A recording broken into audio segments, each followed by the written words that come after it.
My Pokemon adventure was interrupted by a game that came out during the week. Do you know what game that was? No games came out last week. It was the quietest week in all of the release schedule, Chaz. What are you talking about? The greatest game ever created and put onto any console was released. Of course, we're talking about Elden Ring, the game that's kind of been the talk of the video game world for the last little bit. So yeah, I mean, I bought it on day one and played it a tiny bit. Have you gotten to try it out anything, or were you interested at all in anything about it? I mean, going into it, I wasn't, overly, hyped about it or anything. I've never played any of the Dark Souls games. I mean, I've kind of watched them in passing, and I don't know, the kind of dark fantasy theme to me wasn't really grabbing me, but I mean, it looked, at least, at a high level, like a pretty interesting, polished game, especially with all the reviews. That would be the definitely the point that was kind of being stressed. So, I mean, I had interest in that regard, but no, I have not tried to actually get my hand on a copy or anything just yet. Yeah. Well, for me, this was actually my first experience with a Souls-like game. I just, I don't know. I didn't really like the aesthetic. I didn't really like how difficult it sounded like some of these games were, especially when they first started. And that's kind of, rode along all the way up until now. But for me personally, I kind of was tantalized into kind of jumping into this one because one, I really liked fantasy and fantasy, themed games or television or movies. So that was kind of one thing, and then something we will definitely talk about is a couple of the previous reviews I heard I had listened to. Um, they gave the impression to me that the game we've kind of talked about it. They didn't say the game was totally accessible. They've said it was more accessible, which maybe I kind of took that and ran with it a little bit too far because, man, I've played up until this point, not much. I've played maybe 2 hours, and the 2 hours was pretty brutal.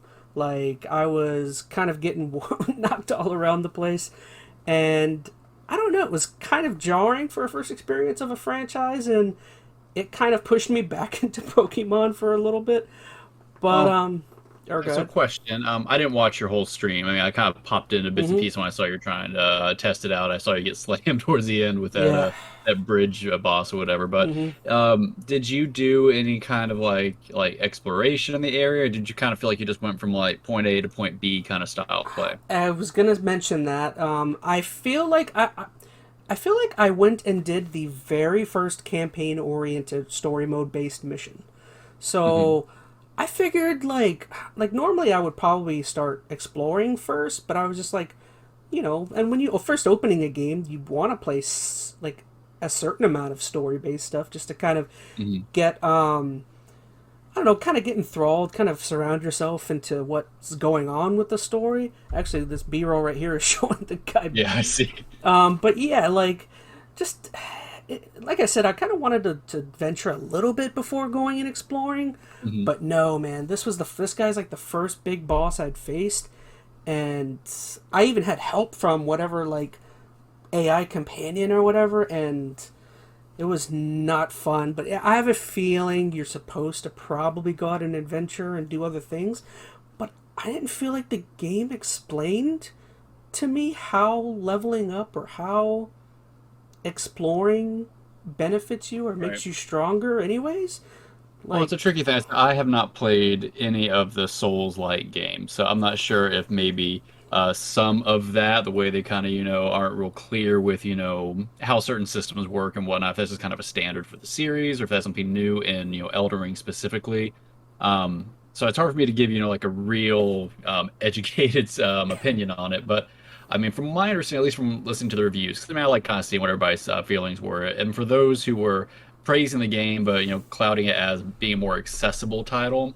Most of them were saying it's accessible if you choose for it to be accessible. Like if you want, you can have that same regular Dark Souls experience you've always had, which kind of seems like the route you were kind of falling into, even if it was unintentionally. Just if you just work through the game at a normal pace without doing a whole lot of exploration, then you're still going to run into those crazy hard Dark Souls bosses that you've always run into. But mm-hmm. if you take it as a chance to say, okay, well, I'm going to take a step back, go a different route, explore, kind of over level yourself a little bit, then it opens up a path for accessibility. So that's what you were kind of, I think, alluding to earlier when we I know we kind of chatted back and forth outside of the stream, but Hmm. basically just talking about the difference between something just being straight up accessible versus being more accessible than the other iterations in this particular, Souls-like genre.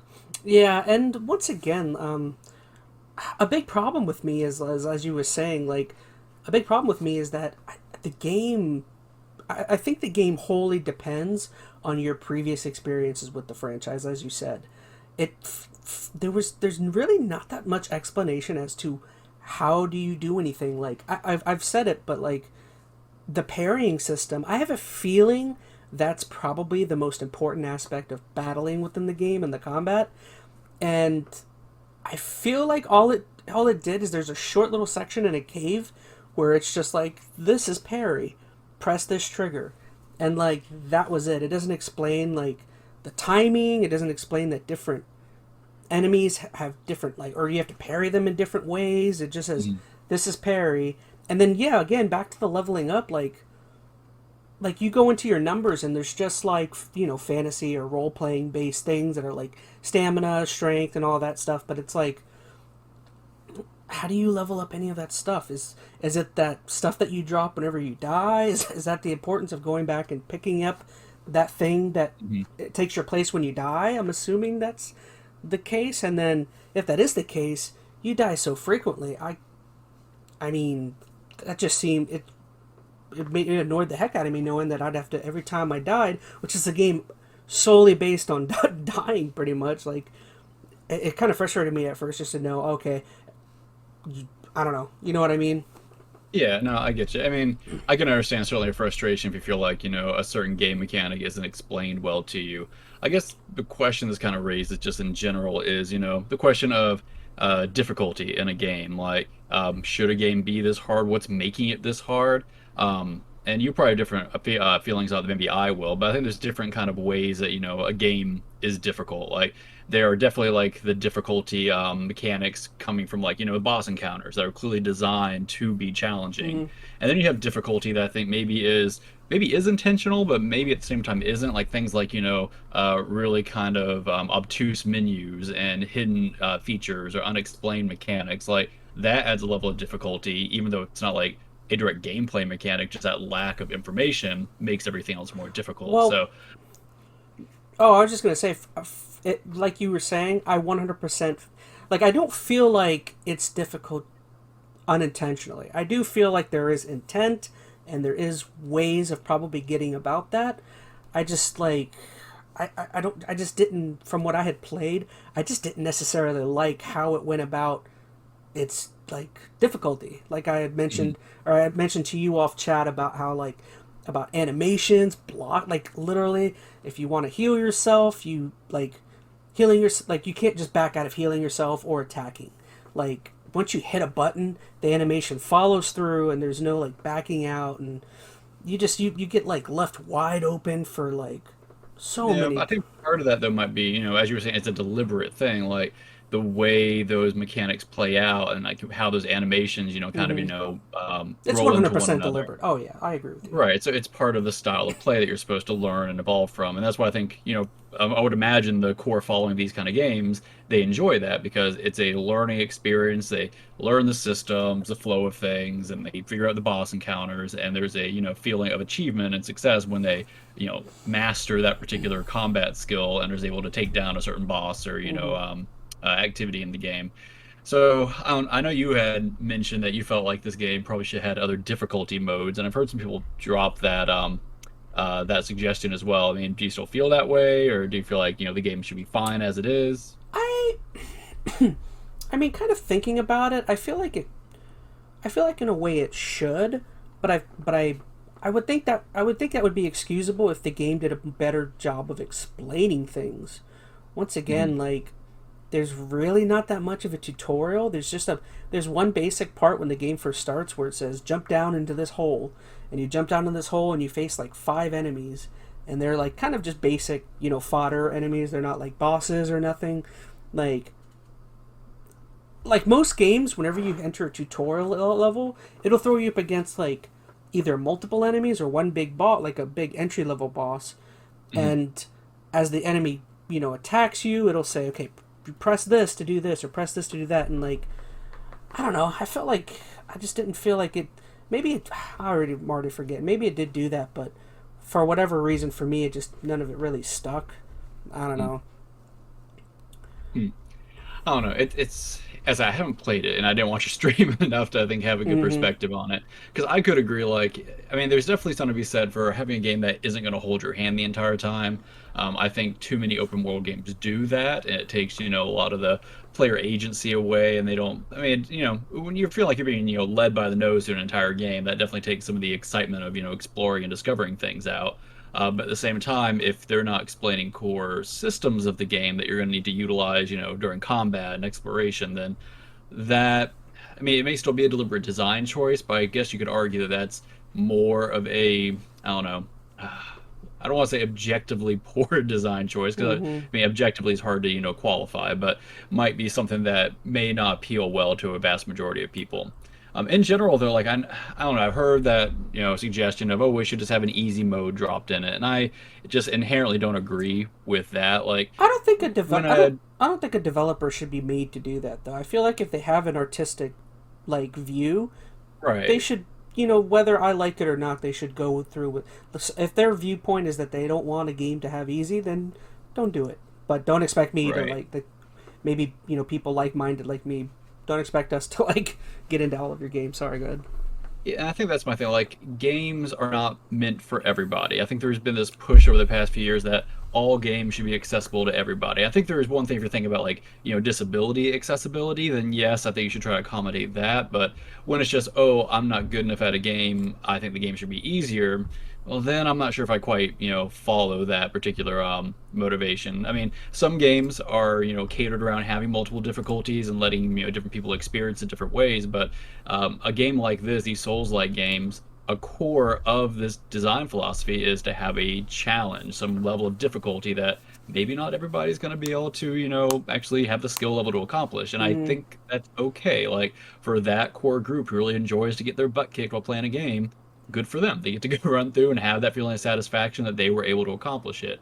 I mean, does like I guess it suck for those who maybe don't have that skill level or don't want to put the time in to get through something. Mm-hmm. I suppose, but I don't know. I don't feel like that should negate the game maker's design philosophy and making a challenging game for the core audience that wants a challenging Yeah. game. Something that really came to my mind at least when I was playing it, kind of harking back to the like you said, the philosophy of the game kind of beating you down and death being a big part of it was I don't know, the game type and game style really reminded me of a game that we've loved. Maybe my favorite game in the last 10 years was a game like Hades, and those roguelike type games where like I really enjoyed Hades because of yes, it was a game that was emphasized, death and all and multiple runs and like death really kind of hitting you hard, but Hades, for me at least, whenever death would occur, it at least rewarded you. Like I remember, you would get like rewards. You would make progress. You would get resources,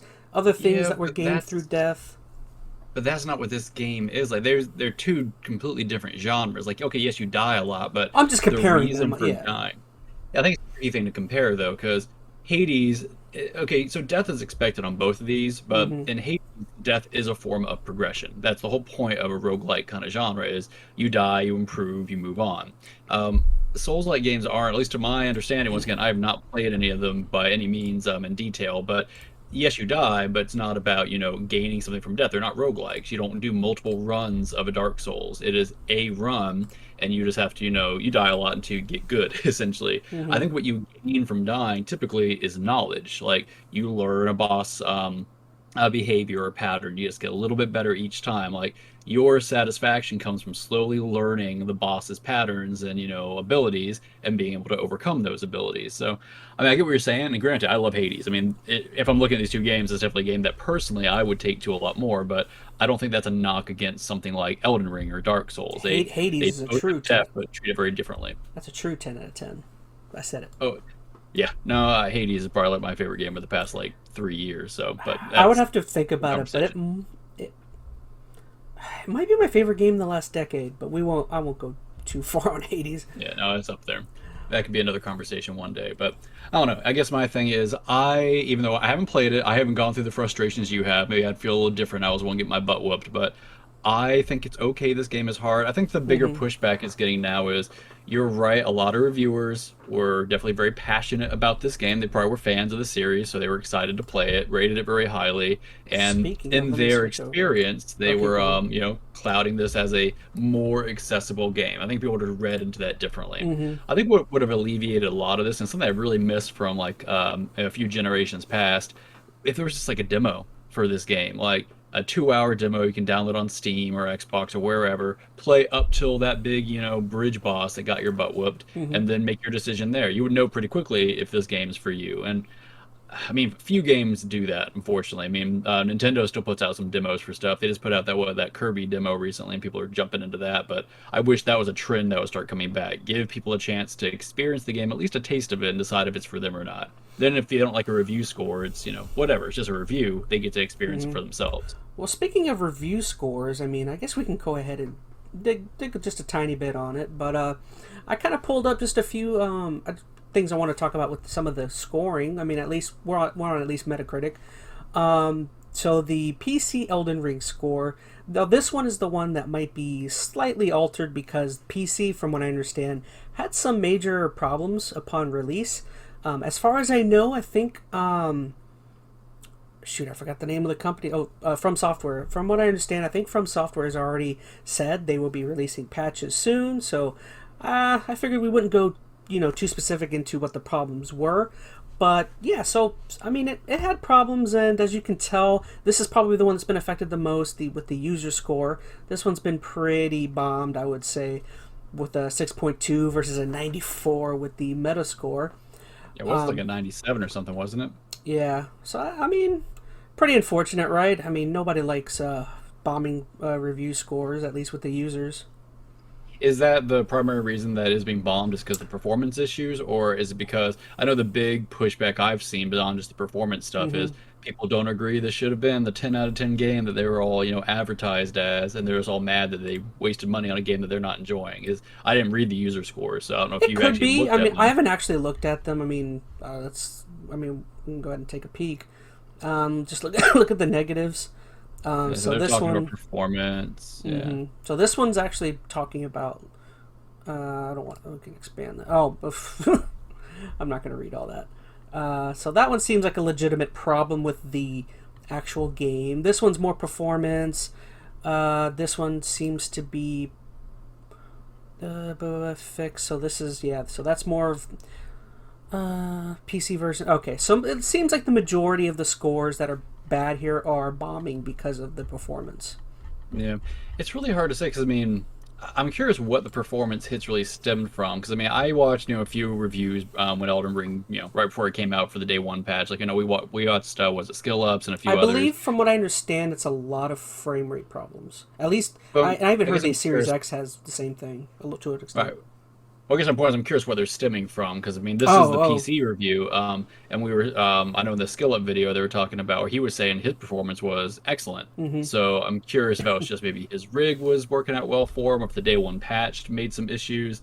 And that's a tricky thing. Like I agree that if a game comes out in a really poor performance state, that should hinder it from getting that perfect score. But at the same time, like games are always going to have performance issues. Like games are huge, complicated pieces of software. They're going to have issues to some level. So how much do you take off a score for those potential, performance hits or, frame rate issues, whatever it may be, Mm-hmm. especially things that will probably be corrected pretty soon. Like I'm going to wager, especially if there are other people who do have good performance, that it's just a matter of time before From Software kind of figures out what these issues are, updates them, fixes them, and then it works well for everybody. So should the game be permanently dinged because they had some issues at the beginning, maybe from a bad patch, or I don't know.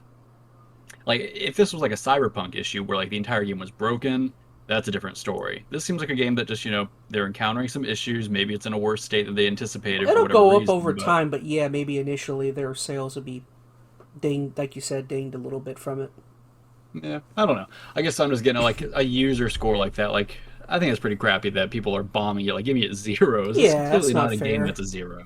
Um, I mean, granted, I mean the critic scores are definitely keeping it up there, but I don't know. People seem to really harp on, especially like performance issues, and I can understand if you just invested, $60 in a game, you've been excited to play it, and then it performs crap for you.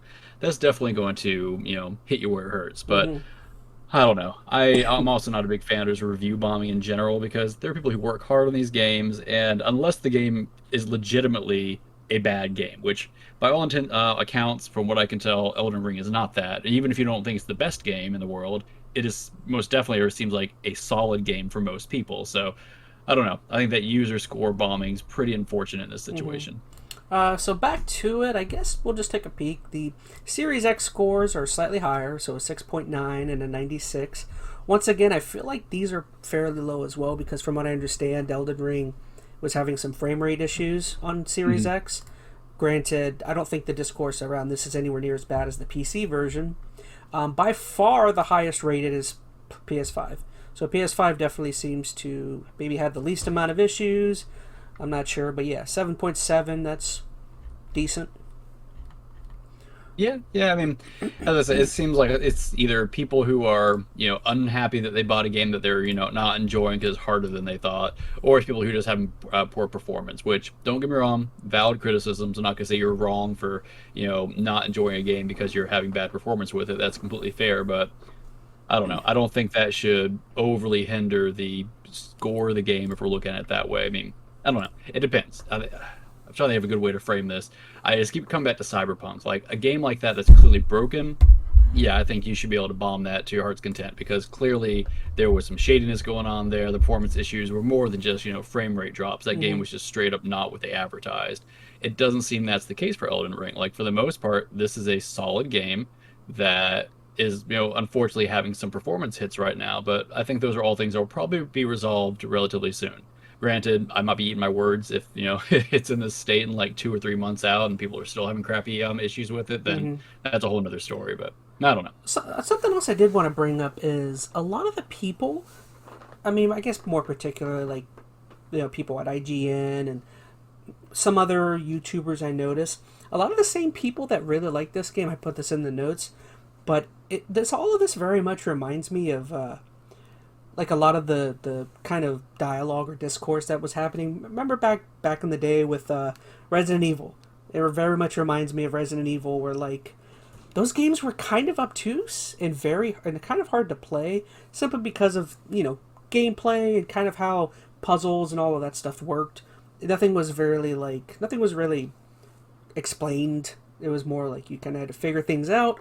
But again, just in my opinion, it was a very get good mentality, kind of hard to approach and understand, and like it wasn't necessarily a game that people would call was for filthy casuals. Even though now Resident Evil, everyone plays Resident Evil, but I just feel like this conversation kind of reminds me of those early Resident Evil games, like maybe 1 through 3, because I remember like Resident Evil was not like it was always a name, but it felt like it was in a much smaller community back then. You know what I mean? Now Are you talking it's about like RE1 times, like yeah, back in the? RE1, 2, like those early games. Well, that was also such a different age, man. Like, Mm-hmm. I think people they go back and they play a game like that now with, the benefit of playing decades of modern gaming, especially gaming nowadays that holds your hand and shows you every single little thing. That you go back to a game in the early '90s when a bunch of these systems weren't even created yet for, training the player to do certain things, and they're like, oh, well, this game's just too obtuse or it didn't teach me something, but that's how most games were back And maybe then. they could Like, have an excuse because there was no internet. There's no easy way of I figuring think things out. it was a, just kind of a characteristic of the time of gaming back then. Like, and maybe it was even a conscious design decision. Like, I don't know what was going through the designer's head, but I mean, there is definitely, I think, for a, survival horror game like that, making you feel uncomfortable and Mm-hmm. unsure of yourself. I mean, that could have been something they, explicitly chose to make the player feel. I don't know, but at the same time, I would imagine it's also just a sign of the times and the technology and just even kind of the type of games and styles are being made back Mm-hmm. then, they didn't incorporate the big hand-holdy stuff that we see A nowadays. game So, like Tomb Raider kind of sounds like that too, though. The original Tomb Raider, I remember, was like Man, a impossible lot to of games figure were out what like the heck that you were back in the doing. 90s. Yeah. Especially like those PlayStation, like even some of the RPGs and action games. Like, if you didn't have a guide, good luck figuring stuff out. You'd have to spend hours looking at every nook and cranny. But at the same time, that was kind of the fun of it. I do feel like to a certain extent, that kind of exploration has been lost in modern games. Like, you could argue that maybe it was too obtuse back then, but at the same time, when you figured out how to do something or you found something to help you progress in the game, it was exciting. Like, you felt really good to have, discovered that on your own and made progress on your own. Hmm.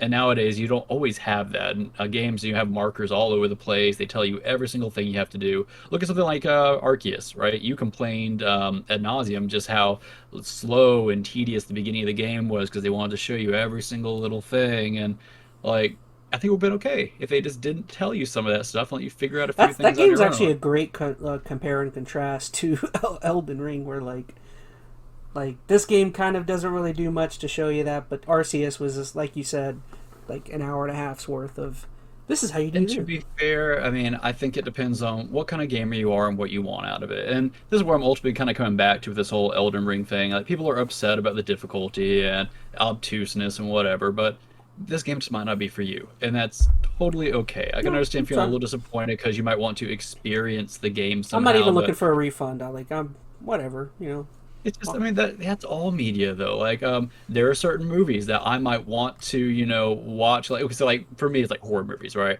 I hmm. enjoy horror movies as a concept. Like, I enjoy still like the thriller stories, but man, I don't like watching certain horror movies. It's not my thing. And I feel like it's a similar thing here. Like, this gameplay may not be for me. Yes, I might be intrigued to, know the story and maybe the environment. I'm missing out on that, but at the same time, the rest of this game just isn't my bag. There's 1,000 other games out there that are. Hmm. So I don't know. I can understand people wanting to be upset and enjoy what everybody else is Oh enjoying, no, I but hope I people think are enjoying it. Yeah, I don't have any problems with it's it. okay for a game not to be for everybody. Hmm. I don't think that necessarily means it shouldn't be a 10 out of 10 or it should be a 10 out of 10. We can talk about that in a different kind of discussion, but I don't know. Let the game be what it is. For those who enjoy this style of game, which clearly there are a lot of people who do, they're gonna have a great time with it. And And I think that's great. They should. I've been like, I don't know, like I'm not often swayed by like review scores and discourse and like dialogue and communities over games, but there's other games that have suckered me in to playing them, and I was just like, I don't get it. Like, remember, I don't know if you remember Gone Home. Gone Home was a game Mm. with a lot of people talking about it. I played it and was thoroughly unimpressed. I mean, I played oh, what's that one game? Oh man, it's gonna kill me until I remember the name of it. Oh, you're talking about Outer Wilds. I know we've had this conversation. Outer Wilds was one, but there was another game. It was oh, it was a game. Oh man, I'm not gonna even try. But yeah, there's multiple games that are very much like that, and before. Yeah, and that is fine. I mean, that shouldn't, I think, ding the game from a quality standpoint. Like, uh, I think that's, you'll probably mention, so I know we'll talk about review scores a little bit, but that's why I think it typically is a good thing if somebody who enjoys a certain style or genre of game is the one who actually is reviewing said game. No, there can be some biases there at the same time, but I want to know what somebody's opinion is who enjoys that game and what they think about it. If you get somebody who's just, that game is not for them, they're going to bash the game, and it has nothing to do with the quality of the game. It's just that's not for them. Yeah, I mean, it's as if if it's as if you gave me Mass Effect 2 to review. I mean, what kind of score do you think I would give it? Oh, Yeah. one, that game's the worst. Uh, I'm kidding. no, two of the greatest games ever. Okay, so before we've kind of gone on pretty good for this one, but before we continue, I guess we kind of got into some of my problems and negatives, but I did want to point out a couple things I actually really enjoyed about Elden Ring. Just a few basic things. I really enjoyed the variety of character bases and options with the character creator. I thought it was pretty robust and detailed, and I don't know if you got to saw, but people online had showed that someone created Kanye West. Oh no. Pretty realistic one. But yeah, like you can create basically, whatever person you'd like to create. Other things, I really loved the opening cinematic and the overall plot. For me, it felt very Lord of the Ringsy. Felt like it did a great job kind of creating intrigue and making you kind of wonder where this queen had gone and what exactly the Elden Ring was and what it could do. And maybe the third thing that stuck out to me majorly was Just kind of the world and the music, like the atmosphere and environments are pretty beautiful. Like those are the big things that make me want to go back and play the game again, give it one more shot. Is to kind of, maybe I'll kind of leave that boss and just kind of go adventure and lose myself, you know, because like I felt like the graphics in the game looked beautiful and the music is really loud and thumping and I don't know. But yeah, those are kind of just a couple things that I really liked and were impressed. Anything I kind of mentioned that may have swayed you, or did it change your thoughts at all about this game? Uh, if anything, I want to play it more now. I tell Really? you, I have this funny kind of reaction when I watch you play a game, especially if it's a game you hate. Do you want to borrow my Somehow, copy? well, I don't know, maybe, but I guess my point is like this happened to me with like when you were playing Arceus for the first time. Mm-hmm. You were just beaten down on that game, but something about the reason, because you hated it so much, I wanted to play it and figure out. I don't know what you were wrong with. I don't Mm-hmm. know. I want to figure out why you were wrong in the whole thing. Well, I'm So I kind of have that feeling now. well, I'm willing to give Elden Ring a chance. I feel like tomorrow night I'm gonna, well, maybe not tomorrow night 'cause I have to put out the podcast, but I think Saturday night I am gonna do one long stream. I'll give it one more like 3 4 hours, and you know if nothing settles in, I have no problem kind of being done with it. So after Saturday's done, if you want, you can borrow my I have a Series Oh, X copy, and you can get to. I'm good right now. Well, I still Don't got your don't Mass have Effect anyway, so whatever. I know you do. I haven't forgotten.